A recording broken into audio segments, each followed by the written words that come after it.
guys, it's Cassie with Grit Endurance Coaching, coming back today with weeks 5 and 6 of our core program for postpartum running.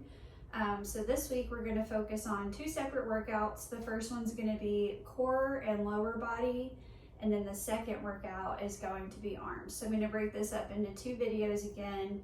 The first one is 5 exercises and the second is 5 exercises. So you guys can choose to either split that up into 2 workouts per week, or if you're a little more advanced and you want more of a challenge, you can do both in one day and repeat that for 2 days each week. So you would do the total workout 4 times.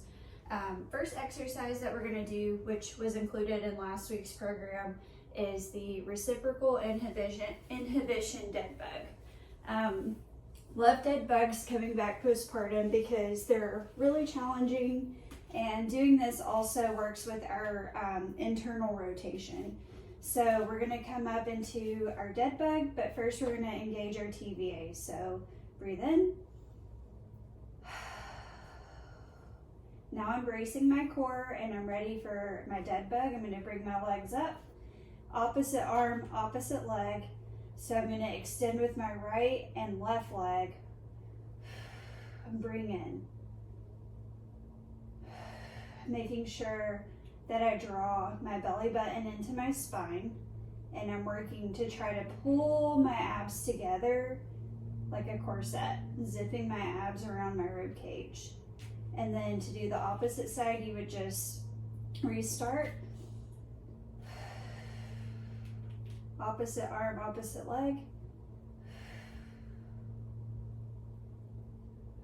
Now you have the choice here.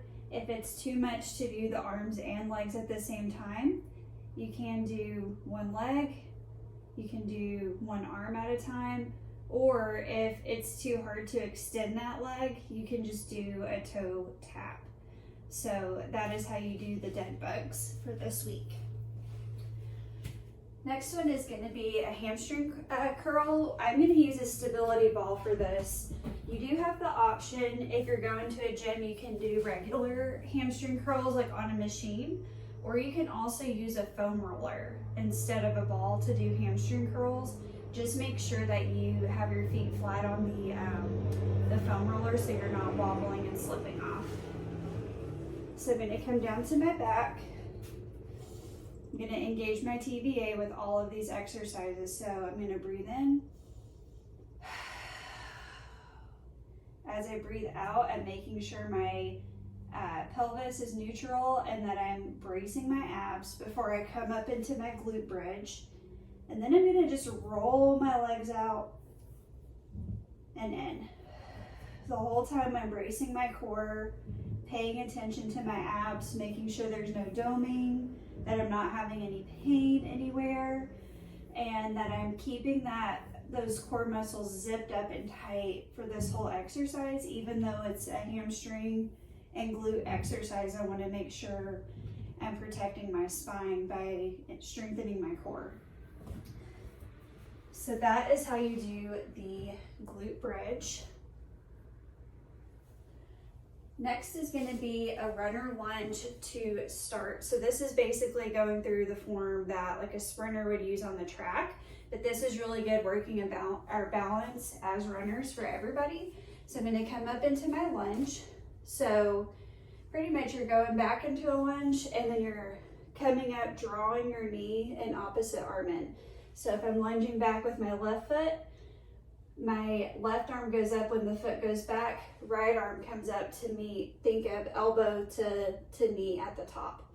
So this is working single leg balance, which we lose a lot of while we're pregnant because a lot of us develop SPD pain, sacroiliacus joint pain, and standing on one leg becomes very difficult during the 3rd trimester and shortly after. So I'll demo the other side. Right leg comes back and then meeting my left arm at the top. That is our runner's lunge. Okay, last is squat get-ups. So what we're gonna do is you're coming down into a kneeling position. Think about your knees being underneath your hips, underneath your shoulders. You can hold on to anything if you're using like a ball, like with the core exercises, you can do that. I'm gonna hold a foam roller. What you're gonna do is you're stepping that leg out wide.